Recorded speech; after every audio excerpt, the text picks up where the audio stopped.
Well, per that brief introduction, my name is Daniel, and I'm here because I've been working on a couple of things that I think you guys will find really interesting. First are the Kickstarter campaigns that I've run in the past. I've actually worked on 2, and I've helped manage 2 others. So we have done kind of in-house 4 campaigns, and they've all reached their goals. Several of them have far surpassed that, so that has been quite wonderful. But in addition to that, and this is something that I'm going to kind of introduce more later on in the presentation, I've been working with a couple of friends and a good core team, one of which is Greg, sitting right there. Shout out to Greg. And we've been working on some resources to help people crowdfund their ideas, basically learning from those campaigns that we've done in the past and kind of aggregating some of that information. So, who am I? That's me, Daniel Harburg. I go to school at Stanford. I was born and raised in Boulder, Colorado. And these are my 2 kind of most recent claims to fame. The first one is a campaign called The Wing Stand, which launched 2 years ago. And this bottom one is one called the Handle Band, which just finished yesterday, as a matter of fact. And they both far surpassed their goal, but what's more interesting is they both represent a different kind of continuum or place in the timeline of Kickstarter. Crowdfunding has been growing and changing so quickly that having launched a campaign 2 years ago and then launched one just recently, there's an amazing amount of change, but still some key themes that carry through. So I'm going to step back from most of this conversation, kind of go over an overview of some of the main ideas behind Kickstarter, and then jump afterwards into the details of what made my projects a success. That's going to be the why. Why is crowdfunding relevant? How can you succeed? And then where can you go for some more information? So, first with the why. I want to start out with a small video, which I think really does a good job at exemplifying how powerful crowdfunding can be. It's kind of heartbreaking, but I'll give you the opportunity to choose your own thoughts in a minute. Like the whole thing.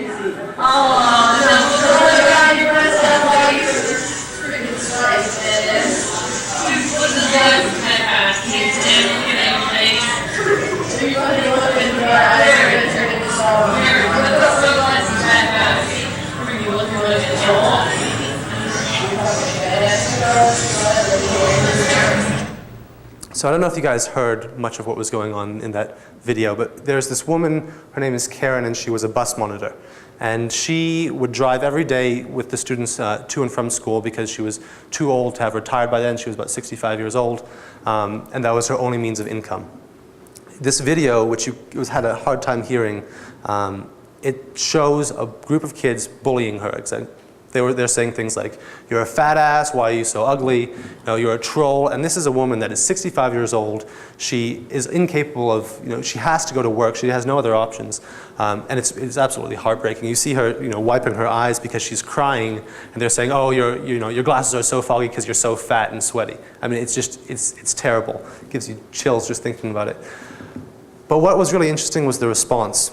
A man saw this video on YouTube when it was posted, and he went and created an Indiegogo campaign because he thought, this woman has been working for so long, she has no other options, she deserves a break. She deserves to go on a vacation. So what they created was this campaign called Give Karen a Vacation.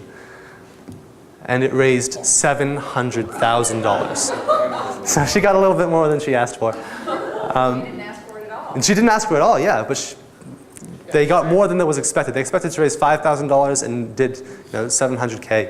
But what's really interesting about that is it shows how powerful crowdfunding can be and how much of a paradigm shift it is. In the past, you'd launch products or you'd launch ideas or you'd try to raise money for your charity, and you'd do it in a very business-to-business fashion. You'd write a sales pitch, you'd write a pamphlet, you'd pass out literature. But this is a really interesting difference because now all of a sudden you're connecting with the people that are supporting you. In fact, one of the key things behind crowdfunding is that it is a means of connection. Rather than buying a product, even if you do buy a product, now you can all of a sudden write to the inventor, write to the person that founded that idea and say, "Hey, what was the inspiration? Why did you do this? I really would like to support you." And one of the things that I found that's really interesting with my campaigns is not only have we made a fair amount of money, but we've gotten these thousands and thousands of connections and resources and people that are just mavens for our product now. I mean, the evangelist network is just insane. And in fact, I would say that's much more valuable than the $120K that we raised in the last project. These are some statistics illustrating how powerful crowdfunding can be. In 2011, 1 million campaigns were funded.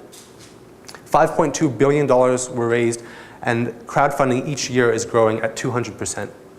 This is kind of an indication as to the growth of the marketplace. You can see the revenue is the larger bars, and the number of platforms are growing as well. So there's this massive upslope of crowdfunding energy. And the most exciting thing about it is that it is for everyone. You don't have to have a degree. You don't have to be well connected. You don't even have to be anything more than a student. I mean, I was just 18 when I launched my first crowdfunding campaign, and it was a wonderful success. So this is really a campaign for everyone, or a movement for everyone. Now let me jump into what I've been working on. And I'm going to start out with a Kickstarter video that we produced for this recent campaign that just closed yesterday. Last June, I got stopped on Stanford campus for biking without a bike light. Interestingly, I had a bike light, but it had run out of batteries. So instead of giving me a ticket, the police officer gave me a piece of advice. It was use your smartphone as a bike light. And that got me thinking, why don't we use our smartphones with our bikes more often? Because they can help us in a lot of ways. The reason is because it's difficult to do so. Existing bike mounts don't do what we need them to do. They're bulky, unsafe, or require special hardware that becomes a hassle when you're not using it. Plus, they're not very versatile. They can be used with one phone and one configuration, and that's about it. But hopefully, that's about to change. Under the guidance of some wonderful mentors at the Stanford D School, I designed the Handle Band, a beautiful bike mount that works with any phone, is permanent or removable, and does things impossible with other solutions. Be seen when biking at night, or use it as a tool for navigation. Use it to film your rides, track your commute, or even train more effectively. Hate having to search for your phone when you get a call on the road? The Handle Band helps you safely check who's calling.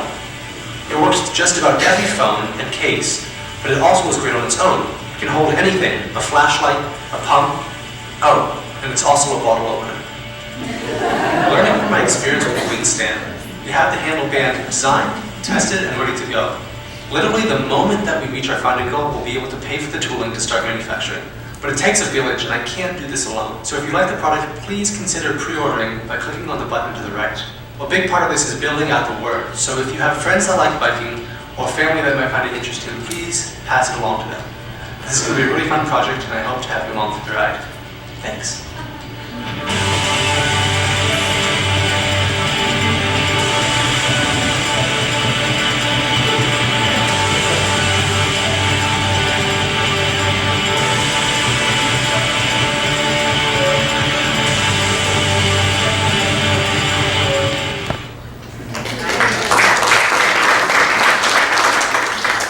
So that is the video, and that in turn spurred this, which is the numbers for the campaign, truncated for the sake of simplicity.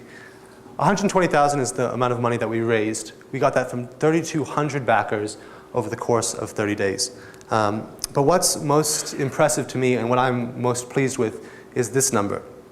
When you reach beyond the friends and family network, it's very hard to create conversions, and it's hard to bring people on. But the team around the Handle Band did such a wonderful job framing the story, simplifying the message, and creating a video that people really vibed with, that 15% of people that went to the website backed our campaign. Now, just to give you an idea of comparison, the average is about 3%. So we did about 5 times the average as far as conversions. And that was just, it was astonishing. It really, made my day when I saw that stat come out. So, how did we do it? What's some of the background behind this? I'm going to preface before I go into this set of slides and say that Greg and I and another friend that we've been working together have put together a lot of very, very valuable resources. We've spent dozens and dozens of hours scouring Kickstarter resources, Indiegogo resources, and coming up with a platform to help people crowdfund their campaigns. So if you guys are interested, there's a website called harnessthecrowd.com. I'll show a slide at the end that kind of goes into the details of that, but that flushes out some of these ideas that I just glance over very briefly because I only have a limited amount of time. How? First, as you've heard a lot, prepare early.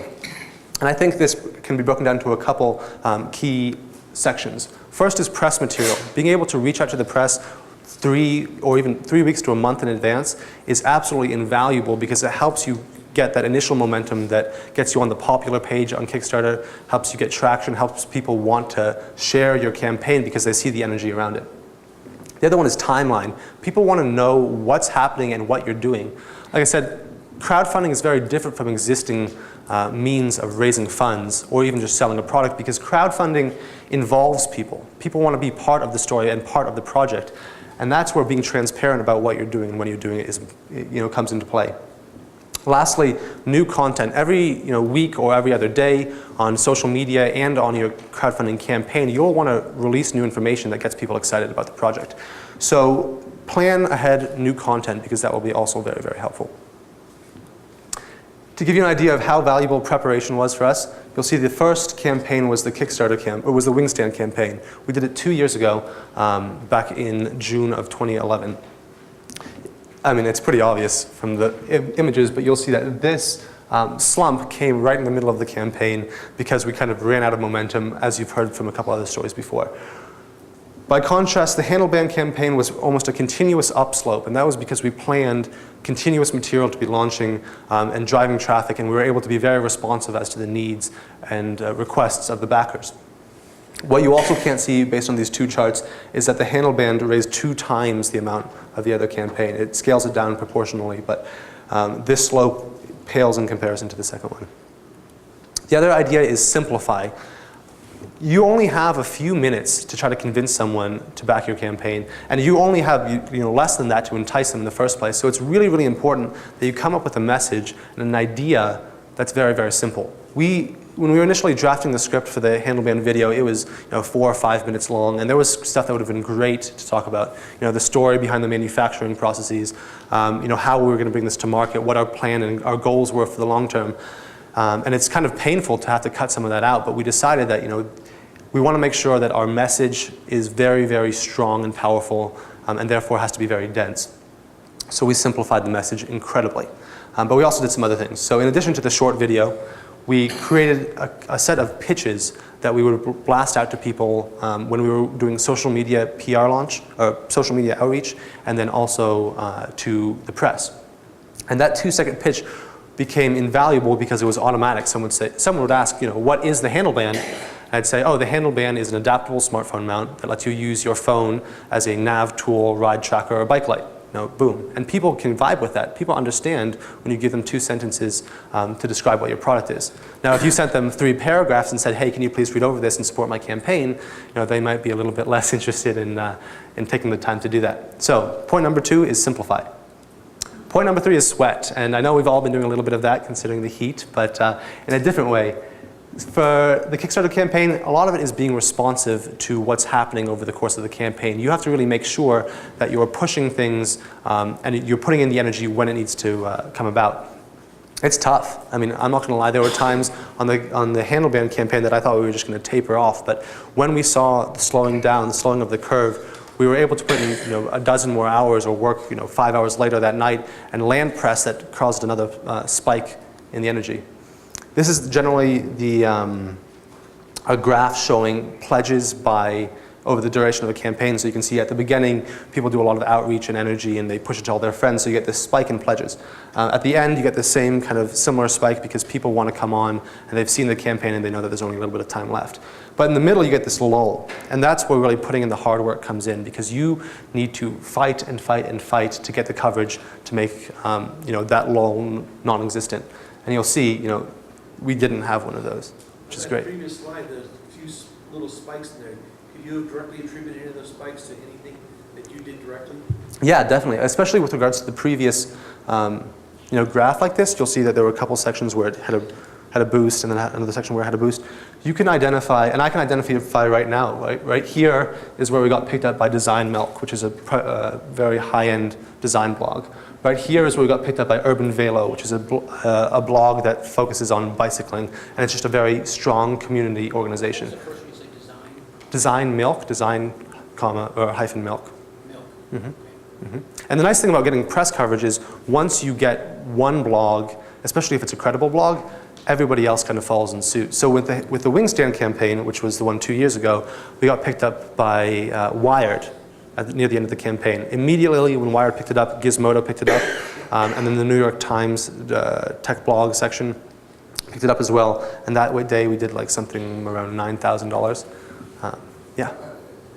Are you contacting all these directly, or is it word of mouth? So we and this is something that we have actually a full section on in the ebook that we've written that's on that site. But we did a kind of a mix. So there are a couple ways to reach out to blogs. One is going through personal introductions, so reaching out to your network and identifying people that know someone at these different media groups. But for the vast majority of it, it was preparing press material, making it seem very, very blatantly obvious that this was a compelling story, and then reaching out to the people individually. An interesting thing about blog outreach and crowdfunding these days is that there are becoming more and more and more crowdfunding projects. Last year, 63,000 were launched on Kickstarter, so there's a lot of noise. And you have to really put in a lot of work to differentiate yourself from that. So rather than doing a kind of mass market press outreach where we write one story and then we copy paste to all the bloggers that we identified as important, we spent about 3 or 4 hours per blogger, per key blogger, identifying what their interests were, how the story vibed with them, what recent posts had they written, and then tailoring our message to that. So there are a couple different techniques. If you're curious, I can direct you to some additional resources after the talk. So as a recap, prep, simplify, and sweat. That's the kind of manifesto of crowdfunding, I would say. And one more thing. We have a lot more resources and there's a lot more information than I could fit into a 15-minute presentation. So if you are interested, please either contact me after the talk or go to harnessthecrowd.com. We've aggregated services. Say that again. Harness the crowd. I have a harness the crowd. We've aggregated services that will help crowdfunding campaigns. So people like videographers, social media groups.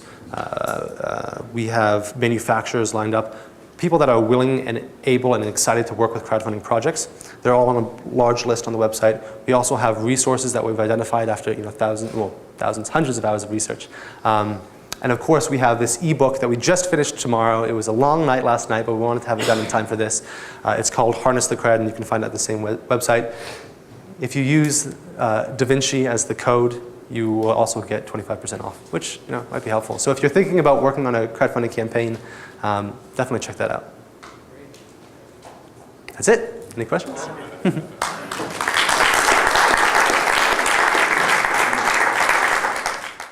There we go. So I'll let Deb do this. And what I want to point out is that we have had the luxury of hearing everyone talk about their Kickstarter campaigns, for better or worse, in a way that is completely inconsistent with what your experience is like when you go to somewhere like Indiegogo or Kickstarter. In fact, I really want to thank Daniel. He was the only one that showed us his video. So I really enjoyed everyone's presentations, and like Tanya, very passionate about this, which was great. But our experience of being in the room listening to her talk about this was very, very different to her experience with the people she was hoping would help fund her project. Right? So great presentation, but really sort of a false impression of what Kickstarter is like. So I want to start out by asking, how many people have funded something on Indiegogo or Kickstarter? Okay, so less than half. That's interesting. How many of you have visited one of these sites, watched the video, read through everything, maybe even read the comments, and said, not 25 bucks, not 50 bucks. I don't see it for 75. So how many people have never actually funded something? My computer's leaving. But have actually visited the site. So you have. So you guys have. So anyone pipe up, what caused you to be in that 84% of people that chose not to fund something, or using the sort of aggregate of what people have done. So you can go first. To more from my knowledge, sort of why I'm here, to sort of learn about what other campaigns are doing, and so I just, one that I watched. So you're doing competitive research. Exactly, I'm doing sort of competition. Okay. I watched something about surfing. Right, and well, we are in Colorado, it's tricky, but if global climate change continues. I'm funding myself. I'm throwing $250,000 down my own hole. Wow, I don't even want to touch that phrase, but okay, so competitive research. So same for you?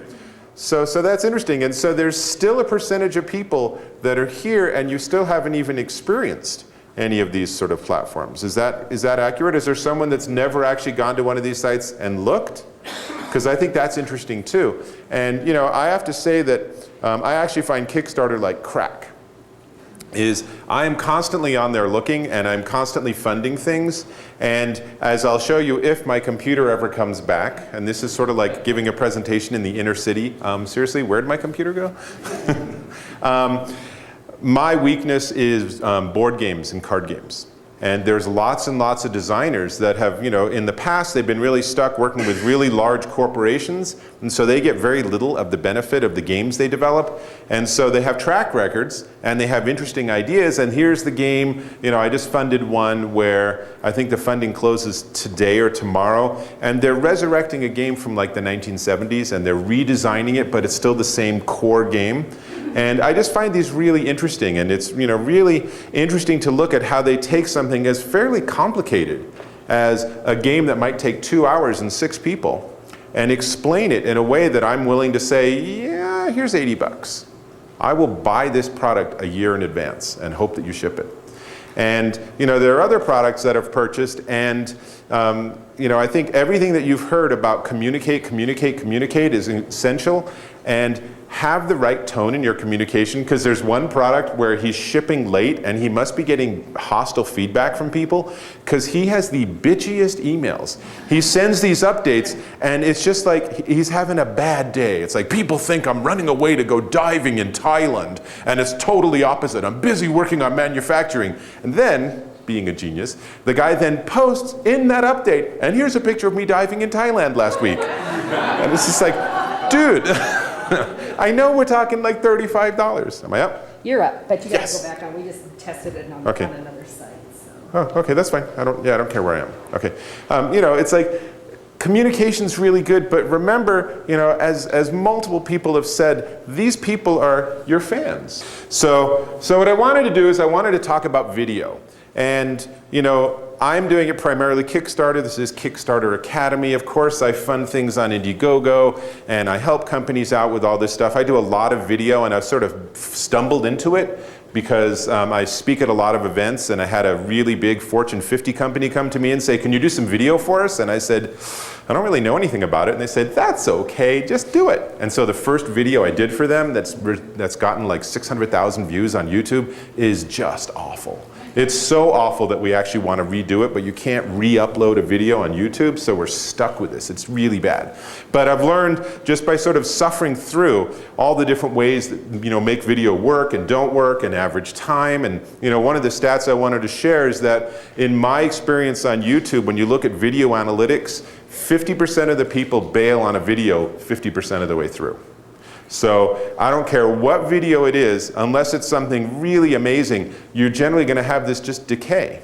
So I can't remember who it was saying that like 20% of the people watch their 7-minute video all the way through.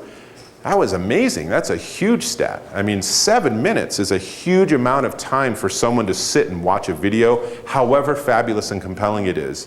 And what Daniel was talking about is cut it out, cut things out, is absolutely right. Now, having said that, I did want to start. So Kickstarter has a Kickstarter Academy. And there are people that have taken all the stuff on, I love this, this is so entrepreneurial. They've taken all the stuff on the Kickstarter Academy website or web area and turned it into an ebook, and they sell it. And this is like, but it's free online. Okay, if you can get that money, that's good. But so Kickstarter, obviously, it's in their best interest for them to help you be as successful as possible with your campaigns. So here's what Kickstarter says about video.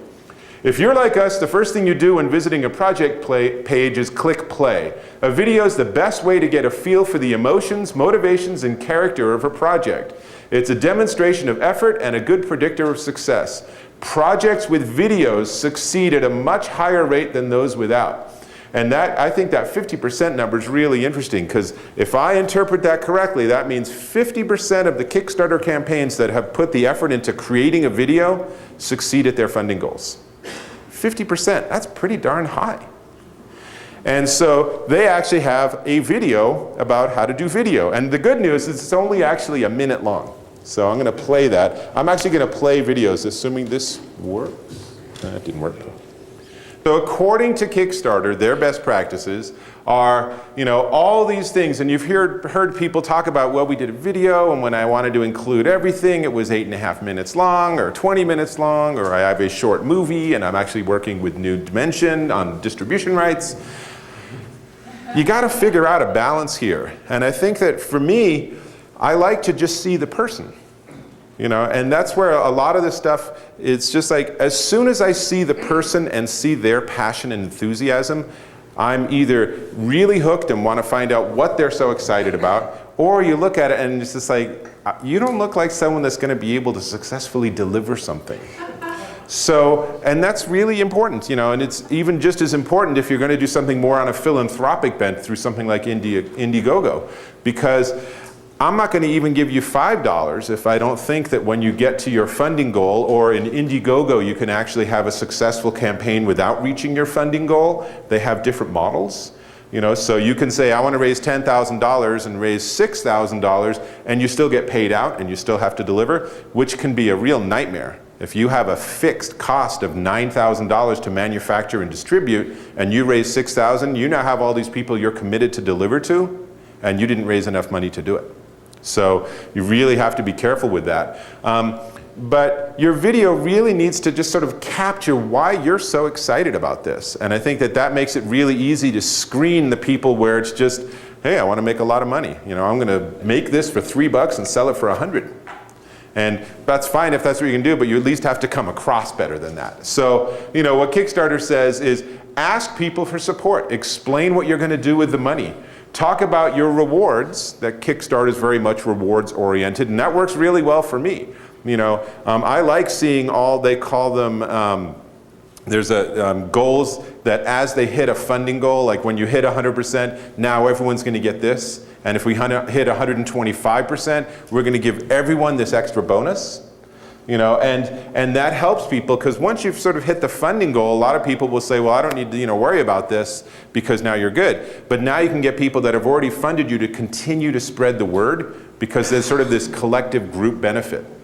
And, you know, explain if you don't reach your goal, you'll get nothing. I think a lot of people don't get that.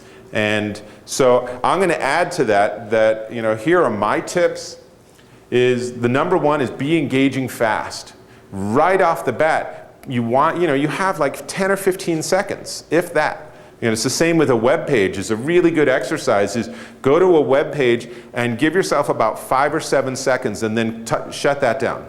You know, close the laptop or something, and then just sit and ask yourself, what do I remember? What's the one message I really got from this? Was it the color scheme? Was it that really good-looking guy on a bicycle on a dirt jump? You know, what is it that caught my attention here? And video, it's the same thing, is that I'm going to watch a video until I run out of interest, which might be astonishingly fast. Right? How many of you have watched a video anywhere and literally within like 5 seconds, boom, you're done? Right? I mean, this is why God invented remote controls for television. Right? Because this show is, nope, next show. You know, you don't even finish your sentence, you just go on to the next thing. And then of course the person who doesn't have the remote, they're like, slow down. So be engaging fast. And here's another one, this is just a standard marketing thing. Don't explain, demonstrate. You know, you saw that on Daniel's video, where we, you know, again and again and again, we saw different people with different bikes and different phones, and we saw them putting on the phone using the device. That was a great example of demonstrate what you're doing. You know, it would be, with Shauna, for example, if she had charts explaining how aquaponics work, that would be less interesting than saying, here's a bunch of fish, and that water feeds up to these plants, and then when that water drains, that feeds to these plants, and you're seeing the camera going around as she's narrating it. There's something about that immediacy that's very engaging to people. Demonstrate, demonstrate. Share your passion. You know, there's a lot of people that when they get in front of a camera, it's just like everything just slows way down and they get very concerned. And that's fine. Maybe you don't need to be the one that's actually on camera then. Get someone else to do it. And that's, I don't see that as a big, huge issue. But practice, you know, another thing I do is I do video where I have actresses that work for me or actors that work for me, and we will just spend the first hour and a half shooting video that I'm going to throw away. It's just like, say the same thing 40 times. And eventually you're going to stop being stressed about it, and you're going to say, all right, that camera's staring at me from 19 inches away, but whatever, I just need to get into what I'm saying. You know, and I saw you smiling and nodding. How long did it take for you to produce your video? How many days?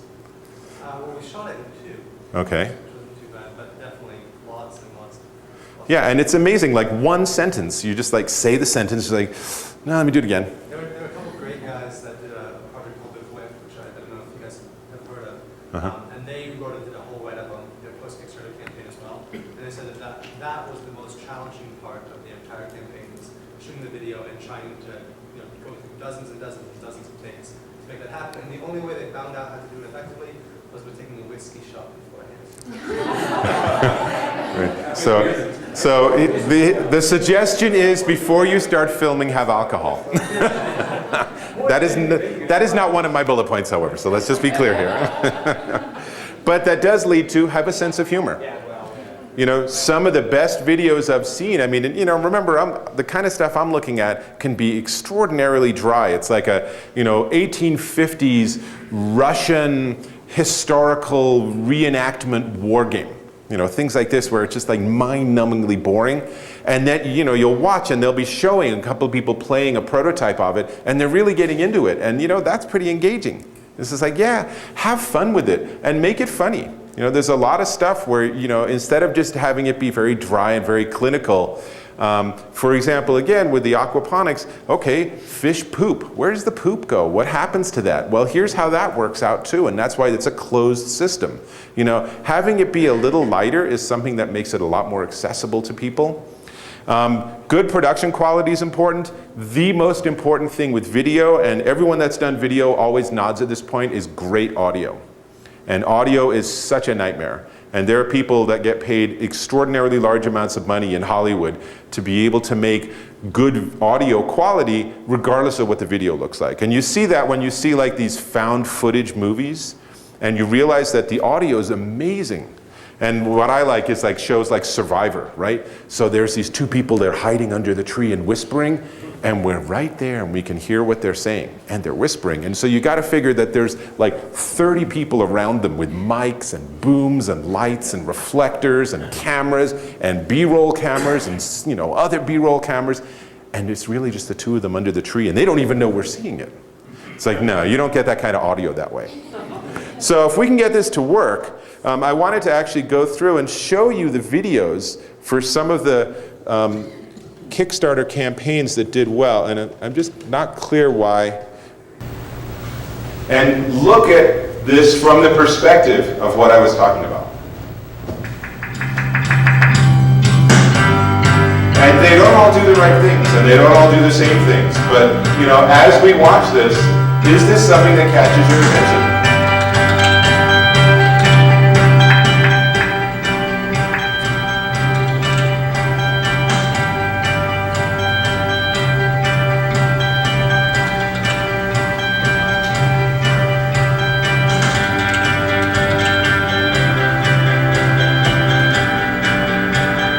For something that lasts a month at a single charge, they've spent a lot of time in engineering on a charging stand.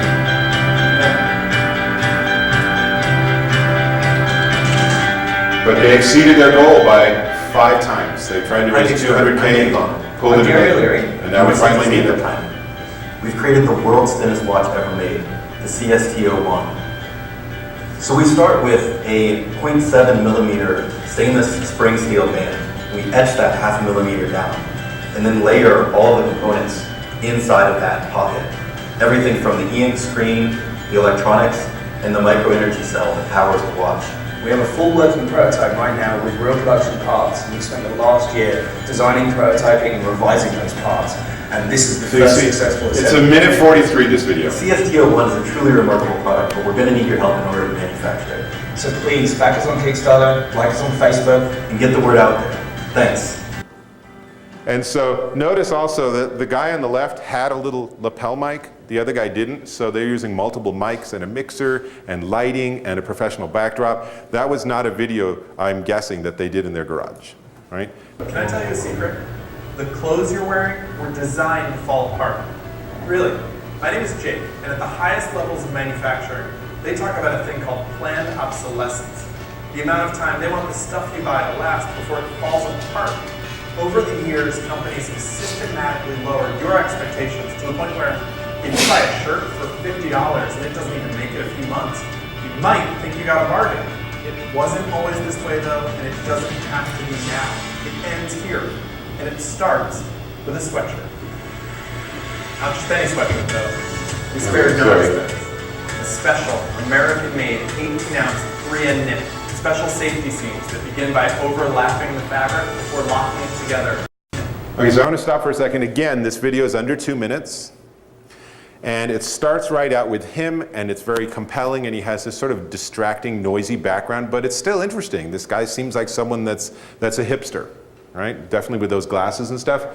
And I want to show you the number. So he tried to raise $50,000 for a hoodie and raised $1 million. And this video was a significant contributor towards that, because without this, people wouldn't have stuck around and read any further. Stitching it down further to be sure. Raglan sleeves for mobility, thick twill tape for comfort, and brass hardware throughout. We're cutting up the middle. And we see him working with these people. So we know he's an industry insider. He's plugged in. He knows how to do this. We built the thing to last a lifetime, but we're calling it the 10-year hoodie because if at any time over the next decade it rips, tears, or otherwise comes apart at the seams, we hope you'll send it back to us. It's so well made, we'll mend it free of charge. Every stitch tells a story. This sweatshirt will grow into you the way your favorite hoodie should, keeping you warm, getting softer with each wash, and stacking up stories along the way. It's more than a sweatshirt though, it's a battle cry. A line in the sand, a flag we hope you'll wave with us. We need 1,000 people to raise their hands, tell the world it's time to buy less, but get more. Make this your next favorite sweatshirt today. Share the video with your friends. It's time to say not everything should be disposable. Let's raise our expectations together. We will not let you down. I think it's just another really great video. He did a really good job of doing something interesting. And here's another one. Actually, this one I think is one of the ones more interesting. One of the more interesting ones. Okay. Hey, I'm Gary Hustwit. And I'm John Pack. And we're collaborating on a photography project called the Olympic City. Basically, we're traveling around the world to former Olympic host cities and documenting the effects that the Olympics have had on the cities itself and the people who live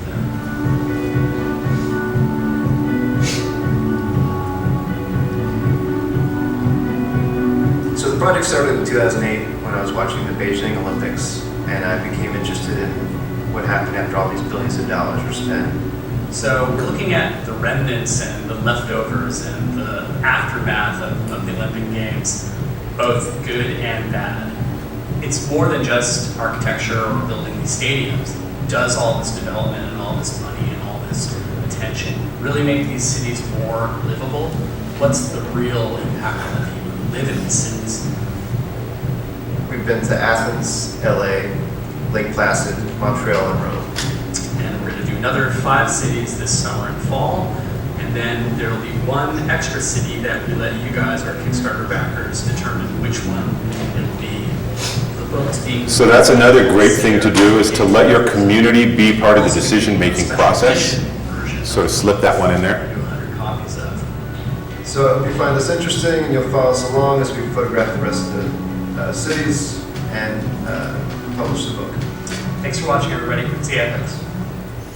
So not the most charismatic fellows, but really they want to just go around and take photos and make a book, and they actually raised $66,000. Even if more than 2/3 of that went to their expenses, that's still more than they would ever have made actually publishing a photo book through a regular publisher. They would have been lucky to make $1, And again, what we're seeing is we're seeing the people behind this. The watch one's interesting because they just deemed that the device itself was more interesting, so they started with that. And they started with problem solution, right? So it was all the little typing and everything.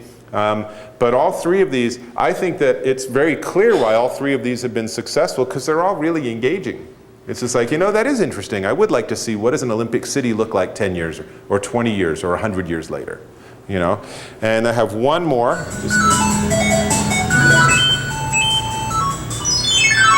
Oh, hello. You find yourself on the Kickstarter page for an amazing new novel called To Be or Not to Be.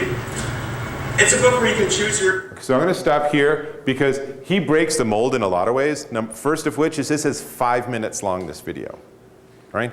But the very first few seconds for everyone that was raised in the Nintendo era, You know exactly the music, the little graphic, the animations, it's all fun. And then the humor comes in too. Look at the book. You know, we haven't even gotten 10 seconds into this video, and he's already really established what this is about and how this is going to work. And, you know, the lighting isn't great. There's a little wind sound on his dialogue and stuff. But nonetheless, here's a guy that tried to raise $20,000 and raised over $500,000 for something that is actually not that incredibly complicated. So, you know, part of what you're trying to do with these videos is trying to catch people's attention. This one's way too long for us to watch the whole thing.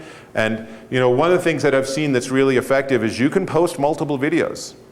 So I would say a really good best practice is to have your sort of intro video at the top of your project, Indiegogo, Kickstarter, whatever other system you're using, be maximum 2 minutes. You know, really get in there and make a really strong case.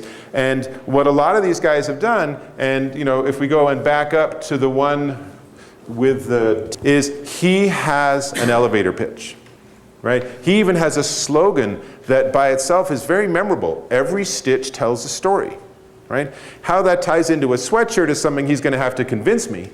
But it's something that's very memorable, so there's a hook, so it's something that I can share with my friends. You know, right there, every stitch tells a story. A premium sweatshirt designed for life, guaranteed for a decade and backed with free mending. That's pretty compelling. It's like I don't have to go any further to say, I want to learn more. How much is this thing going to cost and how do I get one? You know, even now, all this time later, this ended in April, can I order one of these? You know, this is really interesting. And nowhere have we gotten to the price of anything. None of the videos have talked about the price. None of the videos have talked about the rewards. So, you know, all of these I think are good examples in different ways of the idea of capture on video why your project is interesting, what makes you passionate about it, and why people that are watching it should actually help you out. You know, and then take that other step that can be very difficult is ask people to do it. You know, hope you can help us out. We're really excited about this. End with something like that, you know, calls to action. There's all this traditional marketing stuff, and it all applies. You know, the video that you put on your project, the additional videos you post later, you know, are all super important. And then because no one else has mentioned, I will say that on Kickstarter at least, there's size limitations. So if you're doing something in HD, then you really couldn't do a 25-minute video anyway, because it would be bigger than this. But it's pretty open, and with music, like you had music on yours, you know, this is something that's the bane of every videographer is you need to have a massive library of royalty-free and license-free music, because otherwise either they'll just reject it out of hand, like YouTube does. YouTube actually scans and does digital fingerprinting, so they can actually, if you put commercial music, like Daft Punk's new Get Lucky or something, if you were to put that in your video, even for like the first 5 seconds on your titles, they'll catch it and they'll kick back your video. You know, and Kickstarter, I'm sure, is using the same thing. It's just a licensed service. And so this is the kind of stuff you just need to go through and do the homework and make sure you do it right, because the difference between a good video and a bad video is pretty huge. And since I am sort of batting cleanup here, I also wanted to touch on sort of some summary ideas, because I'm hoping that the vast majority of you will actually try one of these. You will try doing a Kickstarter campaign, you'll try doing an Indiegogo campaign, and see how it goes. And you can start out really, really modest. And sometimes your really modest project will fail. Okay, it happens. You just go back and try differently or learn from your mistakes. Other times it will succeed just barely, and you'll realize, oh, by the time I realized how much I actually get at the end of all of this transaction, I actually don't have enough. So I have another campaign I backed, and the guy's sending these really increasingly unpleasant emails about the fact that we're supposed to pony up additional money for shipping, even though the original deal was it included shipping. And he's like, well, shipping's going to cost more than I realized. I know, and that's a drag, and I probably will pony up the extra $5, but it's just like, this is why you have to do your homework. You have to look at the spreadsheets. It's not, you know, the person, those two guys with the photo books can't just say, damn, we just made $60,000. We're in the gold. We can like go buy a new Tesla. Teslas cost more than that, so that wouldn't work. But you know, the reality is, it's like, and then you have 8% from this. You know, Blue said it really well. There's like, you know, there's 3% PayPal transactions, there's this transaction fee, there's that, there's the cost of getting everything actually to happen. If you're doing manufacturing, I will guarantee that you do not walk in with your blueprint and walk out with a finished product done, no iteration needed. And every iteration you do costs a lot of money, a lot more than you budget. So that first time, you know, really, really be pessimistic with all your estimates. This is the same as anyone who invests in a company. You know, whenever the company has their, you know, risks, you always double their risks. Because the fact is they're always ridiculously optimistic. You know, in worst case, 3% of our subscribers will quit in a year. Yeah, and what if 60% do? Oh my gosh, we never looked at those numbers. Well, that's what we need to look at. You know, you really need to do that so you don't get in this situation this guy is, where it's just like, I really need your money for shipping or I'm gonna end up losing money sending you this game. It's like, I hear you, but you know, had you have made it $40 instead of $35 from the get-go, you would have had 99% as many people sign up, if not 100% as many people, and you wouldn't be in this position. So there is a learning curve, and there are some Kickstarter campaigns in particular that have really kind of flamed out. And Pebble's an interesting example. So does anyone have a Pebble watch or back to that one? So this is the big example that Kickstarter used. They raised $10 million. And what they've done is really spectacularly bad management, because they offer it in multiple colors. The black and the white, and it's a Bluetooth, it's a fancy Bluetooth watch that pairs with your smartphone.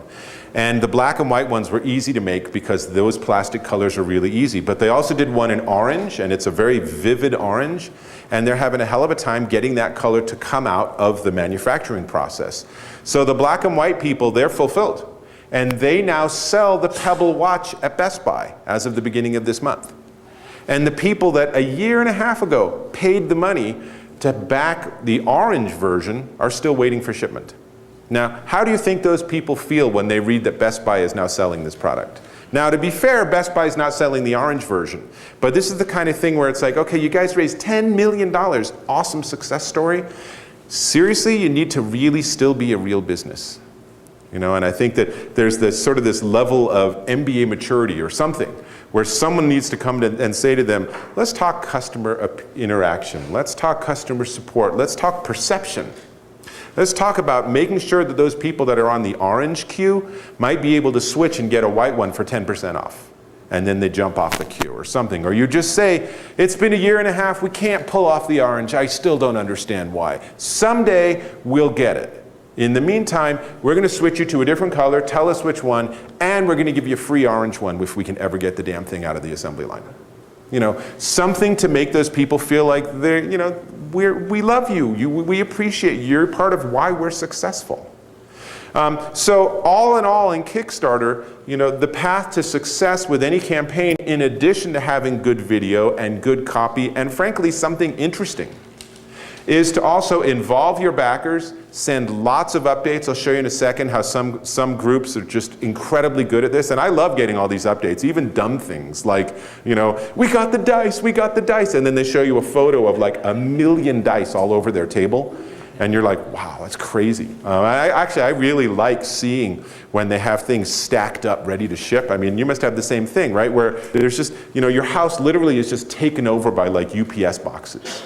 And it's fun to see that because you realize, A, this is still a personal effort, and B, it's really happening. I'm really going to get something. This is exciting. Add FAQs, answer questions. The way Kickstarter works is you can only post a question if you're a backer. But there are some Kickstarter campaigns, even if you looked closely at the previous ones we had, where there are thousands and thousands of comments. And I've seen some where the Kickstarter developers, actually the people that are doing the campaign, have taken that to heart and actually modified what they're shipping. And you know, people will say, oh, you know, I have other games where it's dark blue and dark green and they're hard to differentiate. That's a great idea. We'll make it light blue. And they just change things based on this extraordinary customer feedback. And again, as Daniel pointed out, is that this is where all your evangelists pop up. This is where companies that might want to work with you pop up. This is where someone like a Belkin would say, hey, email me, I want to talk to you about distribution. And you're like, oh my God, even if we fail, I now have a connection at Belkin. That's huge. Really be on top of all this and promote, starting months before until, you know, even years after your campaign's done, you can still work towards it. Tell a great story, and in terms of updates, so I want to just show you, so this game called Machine of Death, this is their 36th update. Kremlin's on 15 updates. It's still a live project. I mean, some of these people really take it to heart and just send out lots of stuff, and that's good, because every time you get reminded that you're part of that campaign, you're likely to go and share it with your friends again. And if it's a cool update, you might share that update. Just for a little credibility, here's some of the projects I've updated, updated. And again, you know, even with the photos that people are uploading, there's that challenge of how can I capture in just an image what it is I'm doing so that people will say, oh, that's interesting, I want to go search for that one. So finally, I thought we'd have a few minutes to talk. I underestimated our technical challenges, so I apologize for that.